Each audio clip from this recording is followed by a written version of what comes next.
All right, hello once again. This is Jeff Scott of Rankin Technical College. I've been going over some Java programs for the Tony Gaddis starting out with Java Early Objects 5th edition text. Remember, we've gone over all 16 of the chapters full of PowerPoints, and we are now writing some programs. And as mentioned, I'm up to chapter 10.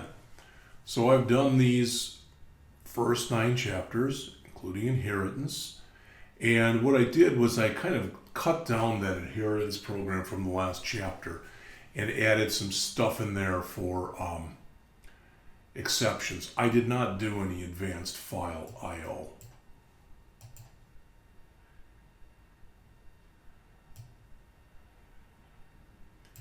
All right, so again, we're down, getting towards the bottom here. Show you what I've got here. Here's the payroll class, okay? And what I have to actually do is grab the previous payroll class.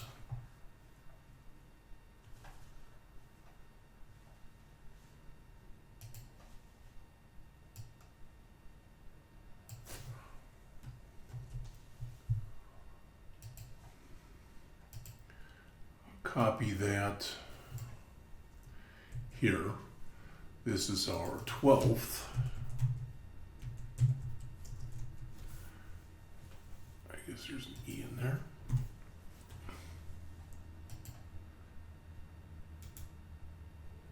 Thought that was how you spell 12th.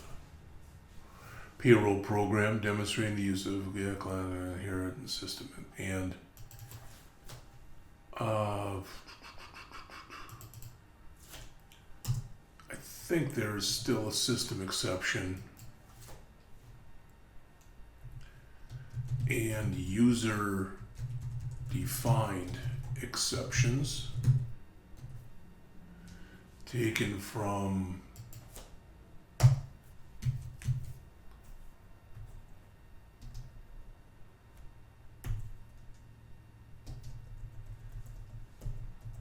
chapter 10 of our Gaddis book.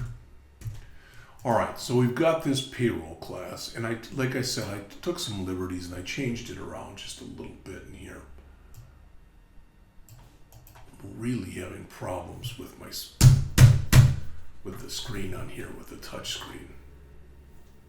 This has been way too sensitive. All right.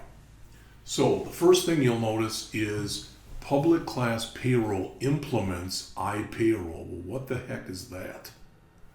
All right. Well, I have written another file in here that's called iPayroll.Java.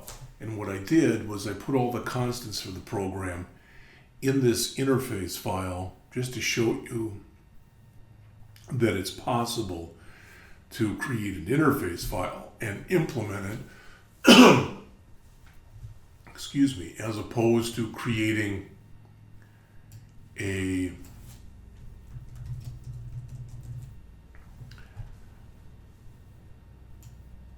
just a regular Java file, okay?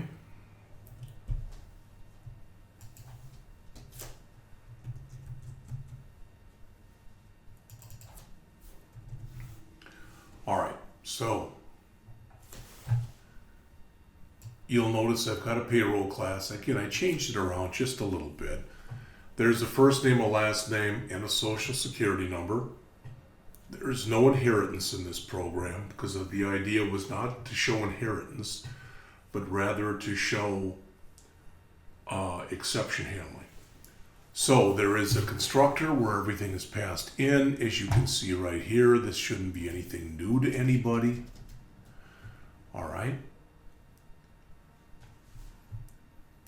We've got a string get first name, string get last name, string get social security number. We've overridden the toString method. All right, so pretty much it looks almost exactly like what we had in the last program. All right. I already showed you this interface file that's here, the iPayroll, so you've seen that. All right. Let's take a look. So we've looked at, that's from the last chapter. We've looked at the payroll program. Let's take a look at the driver. There's a lot of stuff in here. I mean, a lot. It may not look like that much line-wise, but notice what I have in here. I have a bunch of things that say bad in front of them. Bad first, where I leave off the first name. Bad last, where I leave off the last name. Bad hours, where I put in an illegal hours. Bad rate, where I put in an illegal rate. All right, then good, where everything's okay. Good, where everything's okay. All right, so all these basically in here that are shown here are all commented out. All right. So let's comment them back in. So let's take a look, for example, right here. All right. So what I just uncommented was line 14 here, bad first. I put no first name in here. Well, that should be caught by the bad first name. Okay, exception. This is an exception I made. A user-defined exception, by and large, will virtually always extend the exception class. And notice I call super, which passes it up to the exception class. So all that should happen if this works is it should say error, no first name specified, program terminating, and that's what it'll do. All right, so if I go back to my driver, again, I got that bad first. Here's all the information about bad first right here. So I'm going to comment this out, or uncomment it, I should say.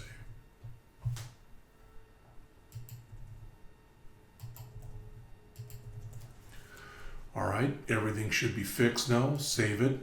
Let's go to the driver. Let's run it. And notice what we get here. Error, no first name specified, program terminating. That's exactly what we were thinking we were going to get. All right, so that's good. So the bad first name works. That exception, when it was called, it worked correctly.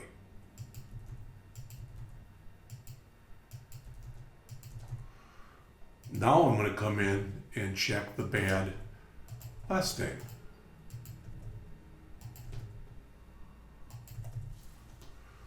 All right, and where's my bad last name? That's right here, bad last.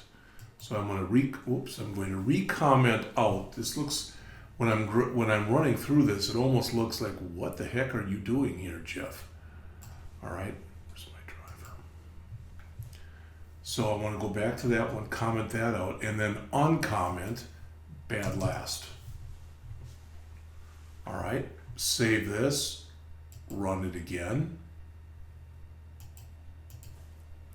And you'll notice that what I get here, no last name specified, program terminating, and it does. And it's important that I go through here and I test each and every one of these conditions. And what I'm doing is I'm just checking the conditions themselves. But I should also really be going in and checking combinations of conditions. I didn't do that, but I should have. So we checked bad first and bad last. How about a bad hours? Jeez.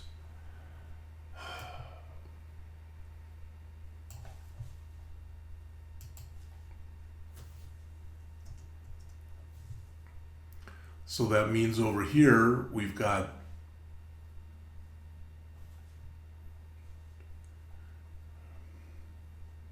bad first, bad last. Here's our bad hours right here. So I've got to now uncomment these.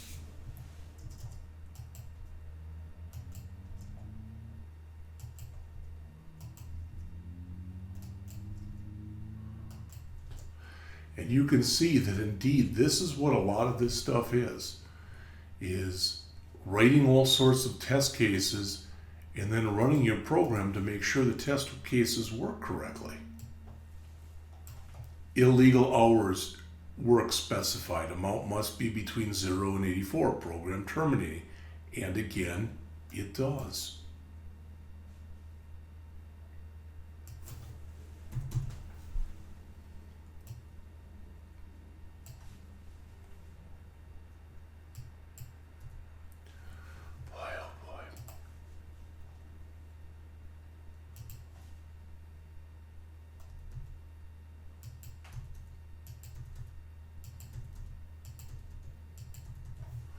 All right, now I'm going to go to bad rate, and I just keep doing the same thing.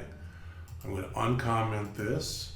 It's going to give me an error because I haven't yet uncommented the associated line up above for bad rate. All right, run it again, and notice now I get illegal hourly rate must be between 10 and 100. And it's grabbing that 10 and that 100 from where? From our interface file. 10 and 100. All right, so you can see hopefully at least how all this stuff is working together.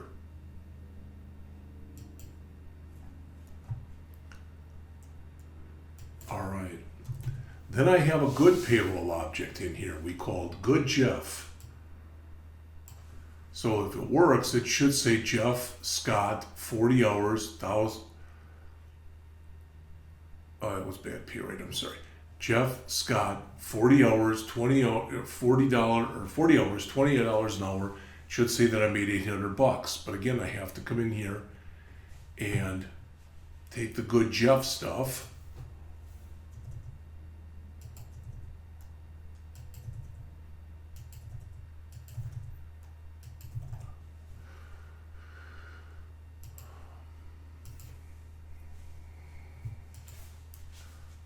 There it is, Jeff, 40, 20, 800.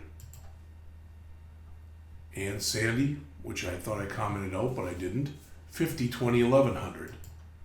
So you'll notice that once we do that,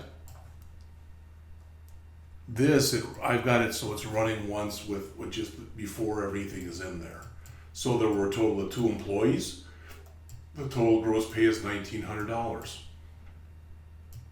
So ideally, what you've seen in this example is we came in here and we wrote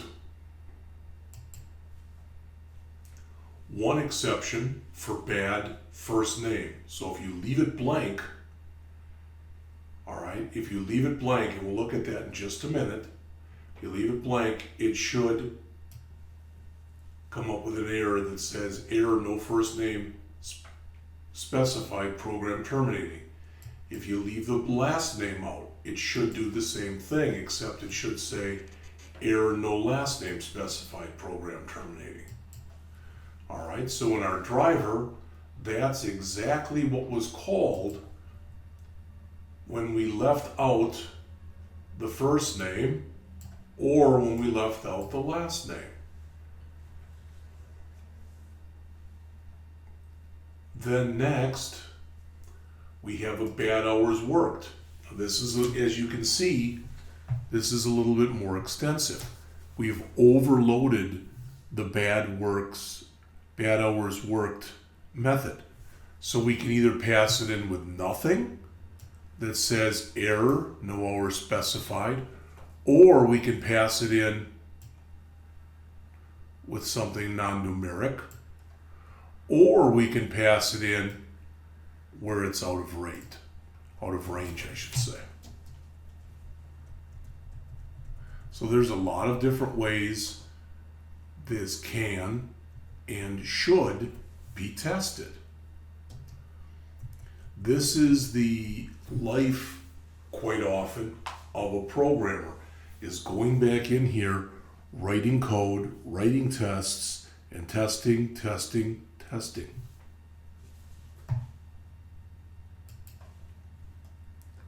The bad hourly rate is much the same way.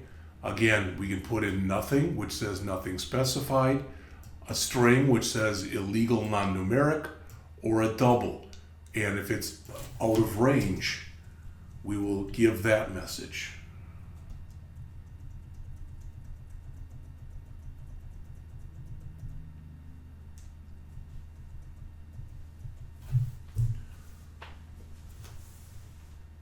So what I've attempted to do, I guess kind of quickly in this example, is I wrote 4 different exceptions.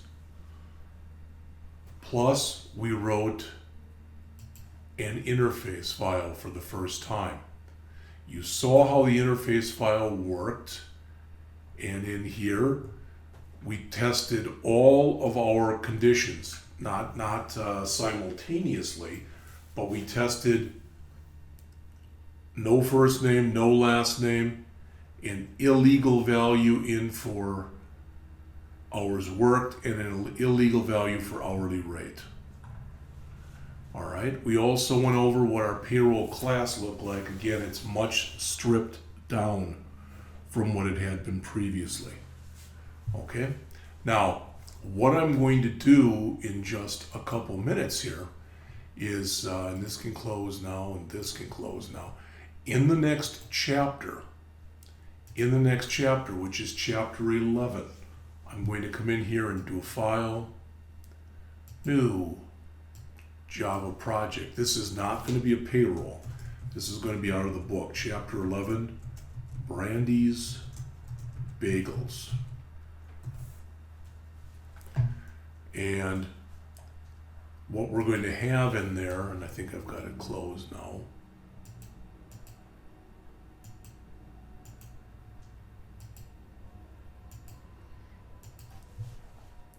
Again, this is out of the book. I'm not claiming at all that it's mine. It is not mine. But when we look here under Brandy's Bagels, this is what we're going to have. This will be the first GUI program that we have. And you'll notice that everything that's here right now, other than